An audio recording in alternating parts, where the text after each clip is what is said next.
Welcome to the Selling Show, where we unpack, repack, and break down exactly how top experts sell their ideas, their value, and their services. This is your host, David Newman, and you are in the right place if you want better clients, bigger deals, and higher fees.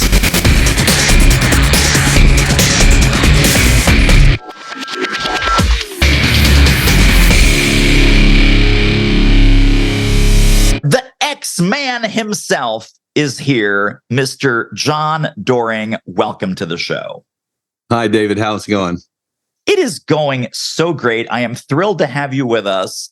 You did a presentation at our last client event a couple of weeks ago that I would say content value per minute was off the charts.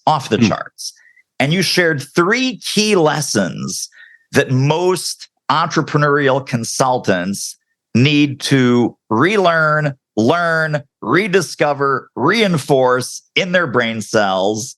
And I think the way that you teed it up initially, which I also loved, is that these are profound truths that at first may seem simple or obvious, but they're not. And so let's start with the first one, which is niche your itch. Set that one up for us.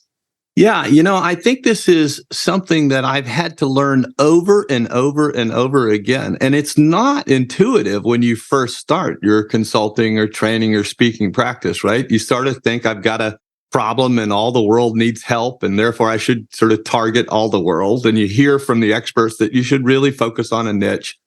But when you're coming from a place of scarcity and you don't have enough work yet, that doesn't make any sense, to sort of put this bet on a really, really narrow kind of focus. But you learn through that journey. I certainly have. And as you kind of alluded to, you have to keep coming back to this over and over again, that when you try to boil the ocean, you get nowhere. When you try to chase after everybody, you just look average. And so, yeah, for me, niching the itch meant that itch to constantly expand, to say, hey, this should also apply to there, Everybody needs leadership. Everybody needs strategy, and just keep focusing and focusing. And the line I shared with the group that seemed to resonate so much was, you just keep niching down on everything you can think of, right? And I've niched my business on the client type and the market and the firm size of the customer, on the services that I provide to them, on the kind of the scope. I've niched on how motivated the clients are to change and to lean into things. I've gotten rid of all the ones that are like super price sensitive and are just shopping for commodities, and even to the style that I have with clients and whether or not that fits. So there's all kinds of ways to think about just keep niching down further and further and further. And then finally, I said in the meeting, when you've done all that and you've scratched your head, you've niched it down just as narrowly as you possibly can, then only go after the left-handed ones. Right? Which is my way of thinking. There's always another way, another step to think about that. Yes. I love the way that you phrased it just now, this intrinsic need or desire to do everything for everyone. It's almost like dogs, like when you give a dog a meat bone, and it's the sweetest little puppy dog, totally domesticated. But man, you try and take that bone away and you get some prehistoric wolf dog comes out, because that is intrinsic. Mm-hmm. We don't know where they learned it. It got passed down through genetics or science or the hive mind.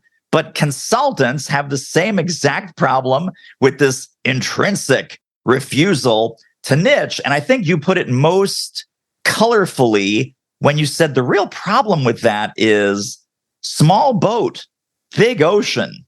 Right. And it's easy to get lost. The other thing that I think you got to really focus on is that it's not about you. So when you say, I could do this for these customers, that's a bit like saying, I think, I don't know, I'm a doctor, so I should be able to help any patient. That's your perspective on it, right? The client's perspective is, I want somebody that knows how to fix this problem. Why would I hire an orthopedic surgeon if I have a stomach ache? And so it's not really about what you're capable about doing, but what the customer sees you as. And that's why the niching, right?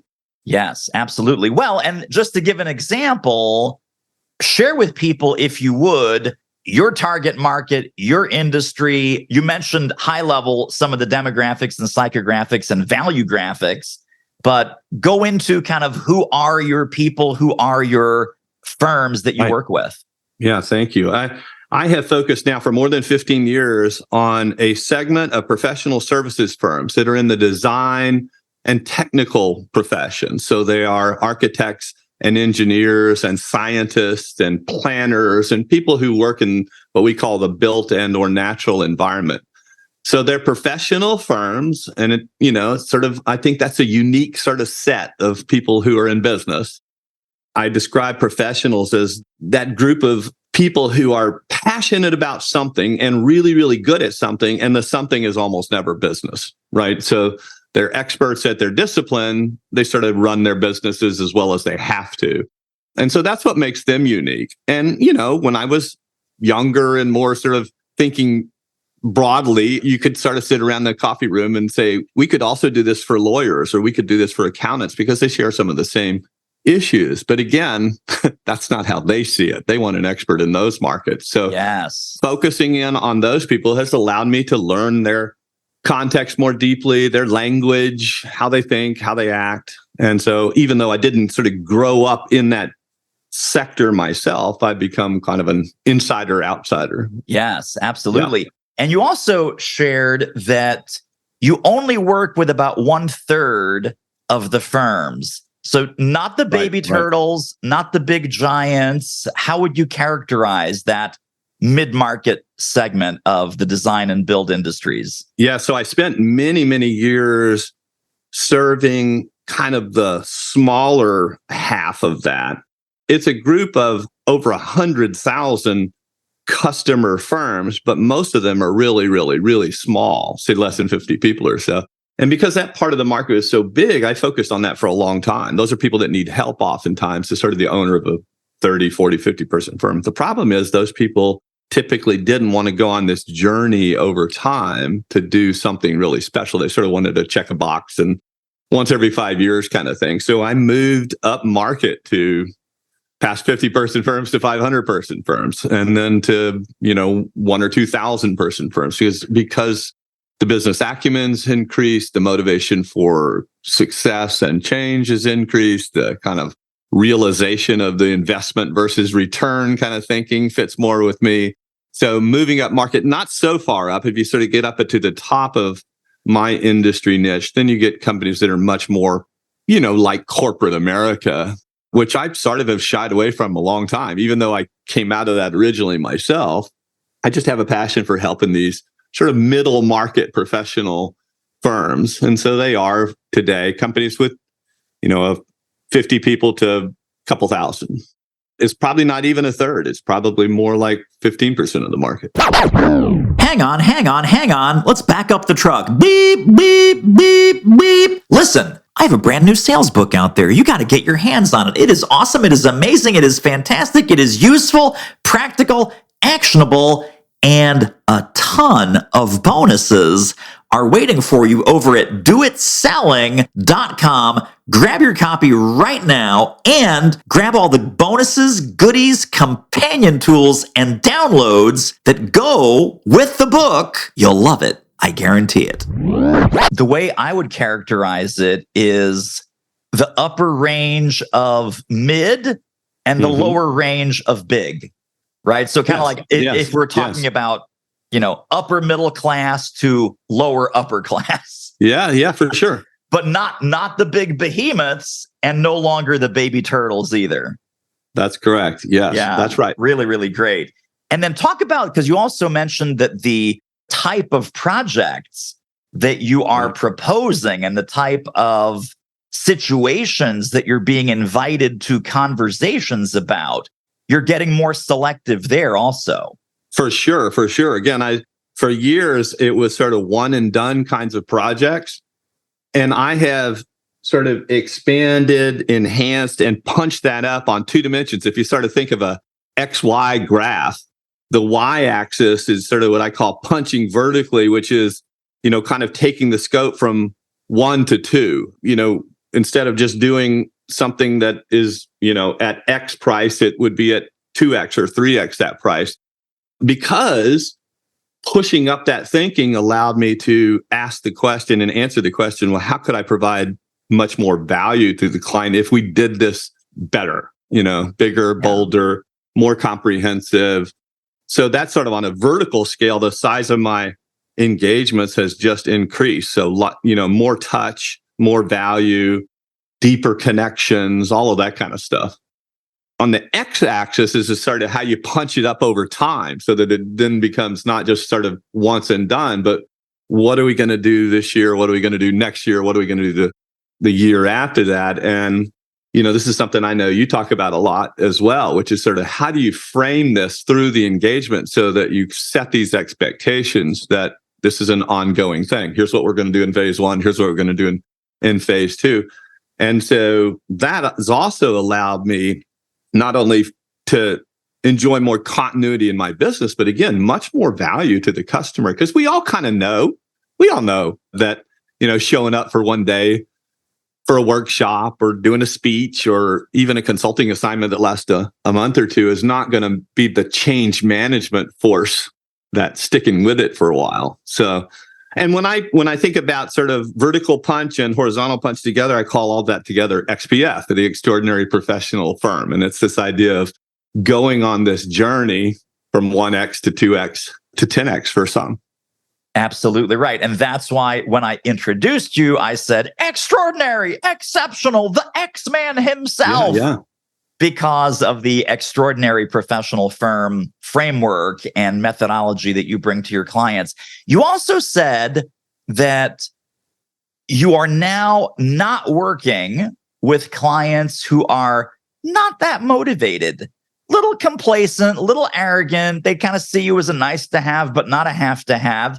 And you're turning those kinds of clients away as well if they're not serious and committed to this level of kind of quantum leap improvement. Has that been difficult, or tell us a little bit about that journey? Well, when you're running an independent practice, I think I wouldn't say that letting go of opportunities is ever easy per se, right? But you just build courage over the time because you let those voices inside your head tell you that if we don't have a good fit, if our expectations aren't aligned, then it's not going to turn out well. I'll take their money, we'll do something, but we'll both be unsatisfied about that. And again, I think I spent too much time early in my consulting career doing that because it was coming from a place of scarcity. I've got to take this job, even though it's not perfect. So getting to the place where you say, no, I'm really looking for customers. And it just feels so much better all through the relationship, every single step along the way. Because it really involves trust, I think, and vulnerability and creativity and the ability to kind of say to the client, I don't think this is working. We should try all these kinds of things that happen when you have this sort of contract, this implicit contract that we're not going to make magic happen in the moment, but through time, right? So it's sometimes tough, but as I've shared before, I set myself a target every year to lose one or two jobs. And they hurt, they hurt. They're real opportunities based on price or based on fit, that you just feel as you're going through the prospecting process that these aren't my people, in some way, or they're saying the same thing about me. So it's always a struggle, but at the end of the day, reminding ourselves that it's not about whether or not to do this one job with this one client, but whether or not to do this job with this client or to do it with another client, right? So you're sort of thinking about, I'm going to replace this hole with something that's better. Yeah. And something better almost always comes along, and sometimes very, very quickly on a timeline. It's like, oh, I just said no to a $80,000 client and it wasn't a good fit, and they were price sensitive, and they were, nitpicking the details. And then literally 3 days later, 3 weeks later, whatever it is, $100,000 ideal client, amazing client. It's like, you say jump, they say how high. It's 100K. Oh, good. We thought it would be more. I mean, just everything is perfect about them. and you do amazing work with tremendous value and tremendous impact.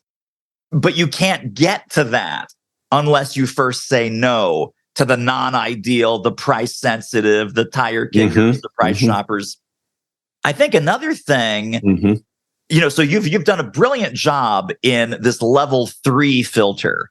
So by level 3, I mean there is demographics, there is psychographics, and there is value graphics. Value graphics meaning two things.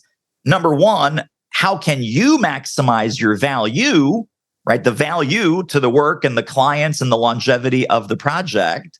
And then values, right? The values, what are their beliefs? What are their attitudes about your work? What are their own intrinsic values around why is this journey worth the trip, worth the effort, worth the money?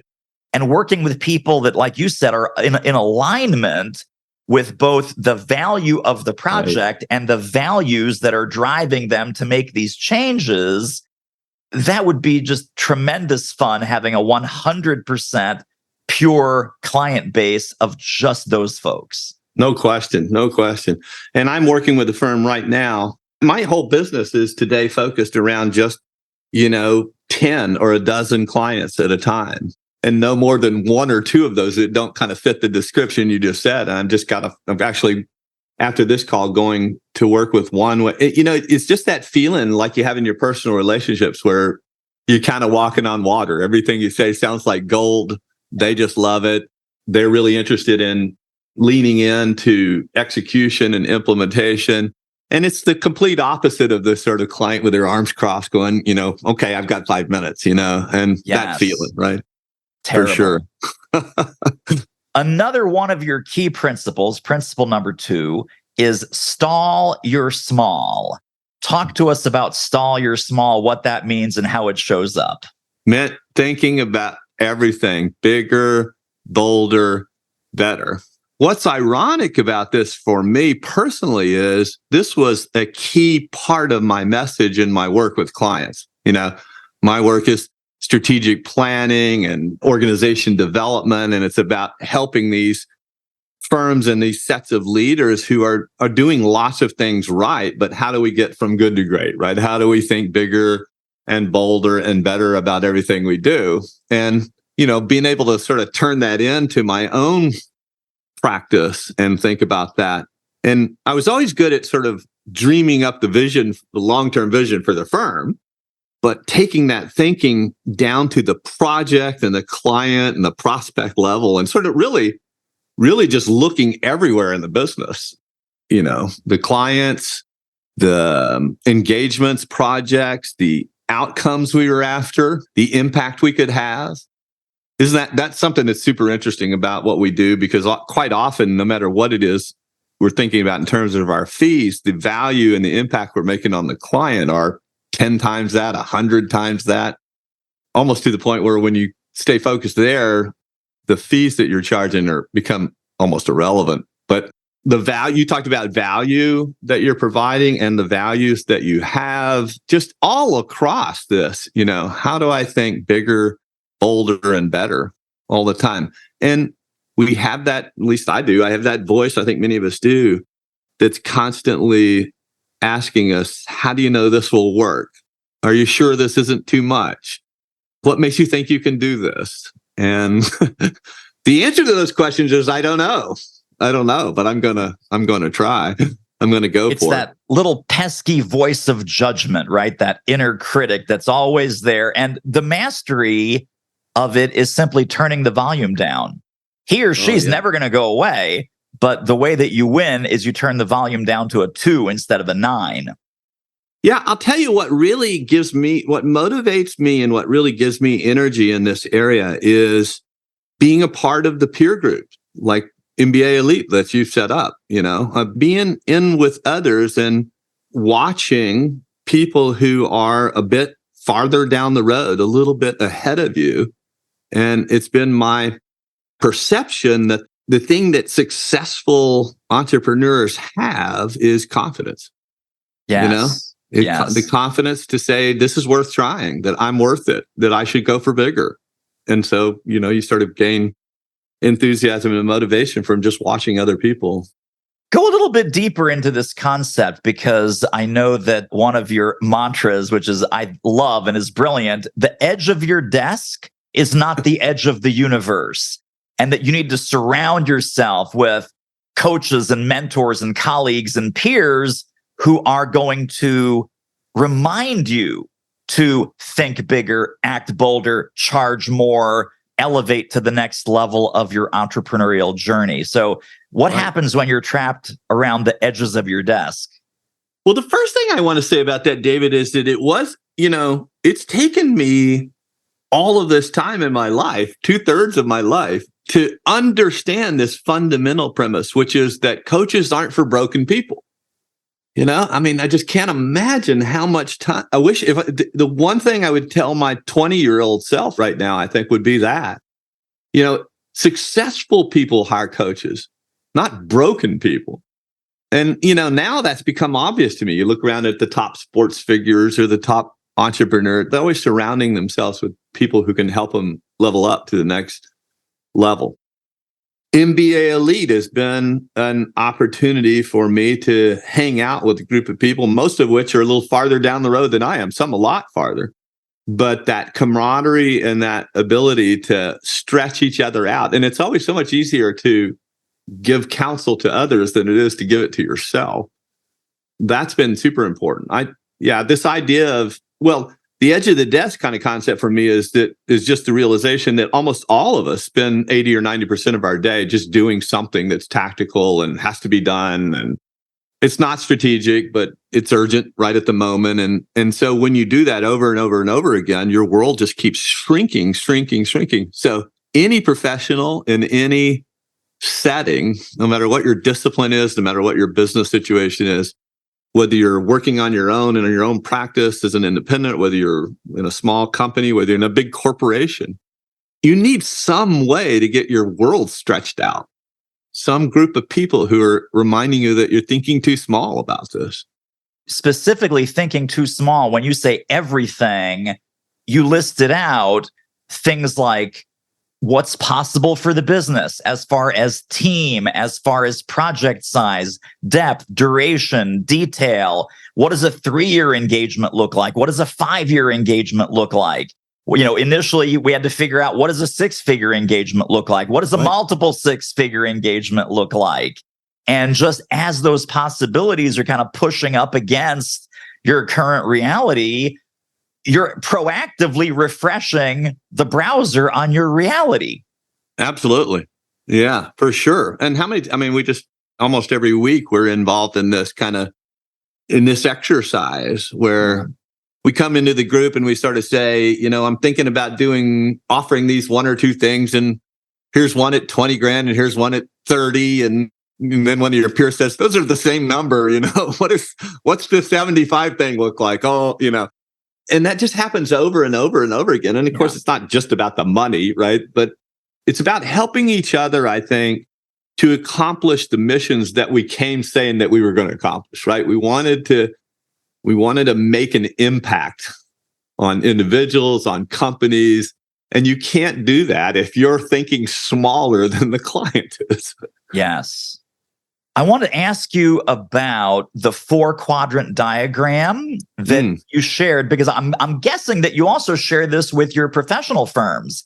So if they kind of screw up what they're doing, they risk positioning themselves as a commodity versus a contractor versus a consultant / trusted firm versus a colleague that is in it for the long haul with that client.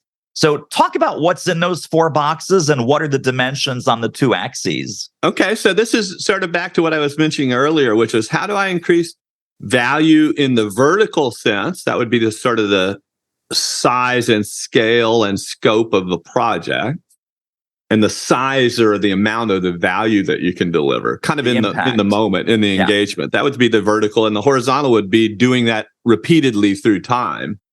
So for continuity, length of relationship, things like that. And I think if you're sort of hemmed in or narrowed down or small thinking on both of those, you end up as a commodity provider, right? It's low value and it only happens once. Yeah. So in my vernacular, if I could push up the value, maybe it's still kind of a one-off type project, but I can push up the value. Then I move from being a commodity to a consultant or an advisor or something like that, right? So I'm actually providing head work, thinking work, value. And so that's one way to increase sort of your impact. The second would be to kind of do it through time. And you could, let's say I'm doing a one-day training course and I'm working with the HR group, and I do that every single year, but I do that kind of at a low impact, low value delivered. Then I feel like I'm just a contractor. I'm just somebody they're hiring to get something done, kind of like hiring an electrician to come out and fix a problem at your house. It's valuable because I don't know how to do it, but it's not at the big kids table. And then, so the idea is if you can do both of those things, increase the value in the moment and then increase the value through time, then you really are becoming, a partner, a trusted advisor, a colleague. And I often say to myself, the test that I kind of have in my mind's eye is, can I look the client in the eye and say something like, that's the dumbest thing I've ever heard? That's you and I having a conversation peer to peer, right? Or why are you thinking about that? I think we should junk this whole thing and start over again.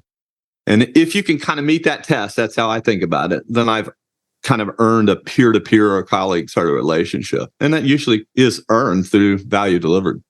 So high value, high frequency, delivered over a sustained period of time. Yeah, and the other thing that we think about is that, you're trying to create a market of one. Your goal is for the customer, in my case, a C-level, C-suite sort of executive saying, let's get John to help on this. Not let's hire somebody. Who should we think of? That's a market of one. And again, that only happens if you've niched down and if you are thinking big and bold all the time. Yes, totally. Part 3. Yeah. So just to recap, part 1 was niche your itch. We just finished talking about stall your small. And now we're going into refined your mind, not refine with an E, but refined with a D. Refined your mind. What is that all about? Yeah, because not refine in the sense of making it a little bit better, which is also important, but refinding the mindset that you lose all the time. And this really came out of a conversation that you and I had, even prior to that, when you shared that quote from Alice Heinemann about sales. But, I think it's just broadly true about success. She said something like 80% of what's involved here is mindset, and the rest of it is kind of mindset, right? And we kid about that through time, but it's like, it's a close friend of mine who was an actor said to me once, when you're an actor, your full-time job is looking for work. And when you get a part, that's what normal people call vacation. And I mean, this is the foundation, I think, of your whole business, right? Isn't it? Of Do It Marketing. Is that I think so many of us come into the professions without realizing that our expertise is not the most important thing. It's a table stake to get into the game. But this is going to be a business about finding opportunities. And that is a mindset play almost 100%. There are tactics, and you teach many of those, and there are strategies that have to be kind of considered, and there are ways to shortcut, and there are all these things to learn about what to do and what not to do. But ultimately, none of that, I don't think, really holds together very well until you have the right mindset. And so refinding that over and over again, I think, is the work. Yes, totally agree. I was just going to say that if you only focus on the tactics and the shortcuts, number one, it's really easy to get exhausted. And number two, it's really easy to find yourself way off course, like way in the weeds. Oh, totally. And, I remember in my early years thinking, this just looks like a do loop of doom. It was like, I'm going to send out newsletters for free so that I can get people to come to webinars for free so that I can then, I don't know, get a speaking engagement for free, or, it's like, where do I cash the check? And it was just around and around and over and over. And then the kind of like, well, I can't do any of that until I redo my website, and, and I don't have this and I don't have that. And learning how to sequence all of that and what's important in the moment and what isn't, and what you can let go of, is profoundly important, I think. Absolutely. The other part of mindset sort of goes back to the other things. Your ability to kind of stand up in front of nobody's going to hire a professional advisor who is less confident than the client organization is. There's no market for that. Yeah. You have to be able to get up in front of a group and say, I know how to do this. Follow me. I'm actually quite candid about working with clients and saying, when I really feel like, hey, we're close to the edge. I don't know exactly how this is going to turn out. We're kind of making this up.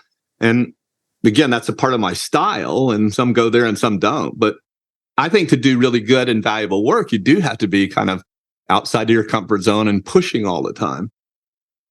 I don't know. It's almost the euphemism of showing your fear or something, right? Yeah. You just can't do that. Yeah. Yes, I know. Terrific episode here, but have you seen our latest web training? Oh my goodness, pop over there right now, or as soon as you're done listening to this episode, it's doitmarketing.com/webinar. See you over there. Back to the good stuff. You mentioned that you are target market number one, and that folks listening, they may need to have a sales call with themselves. Describe what that means, having a sales call with yourself. Well, I find this all the time working in client organizations, that we're kind of asking lots of people to go out and do the work of promoting the firm, selling the stuff that we do. But people don't understand what that is clearly, or they don't have the confidence or the tool set or whatever it is to do a good job of that. So I've been preaching for years to the client organizations that you have to do something to build up the team so that they can. So you have to sell to your staff first. You have to make the case that the firm is important and different and unique and all those kinds of things. Then when you sort of put your professional hat on as a practitioner, it's like, how in the heck am I ever going to sell anybody anything if I don't believe it myself? And whatever that means, and I don't think it means being inauthentic or, sort of, you always have to push up close to the edge, but there's a professional ethical responsibility to not push too far, right? So that's a battle constantly. But I think I hear this a lot with people who are starting out, that there's a lack of belief in their approach and their voice. And, the high-powered CEO you're trying to sell to can hear that, see that, Again, why would I hire you if I have to help you help me? Right. So if you're going to be a basket case, or you're going to be the weak link here, that doesn't make any sense to me. I always hear that host's voice in my head. You are the weakest link. She's like this really mean British lady, but that's okay. You are the weakest link.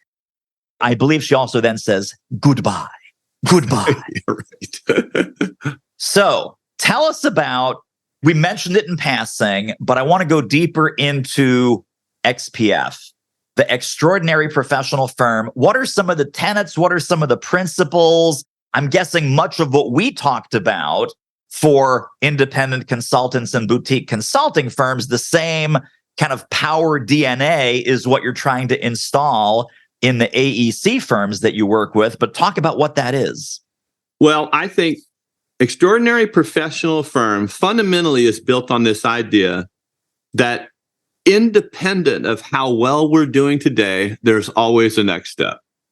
Okay, so that's actually a really important place to start, because truthfully, most organizations that are successful, not the ones that are broken and need a turnaround consultant, but those who are successful actually don't want to go on a journey to get to great.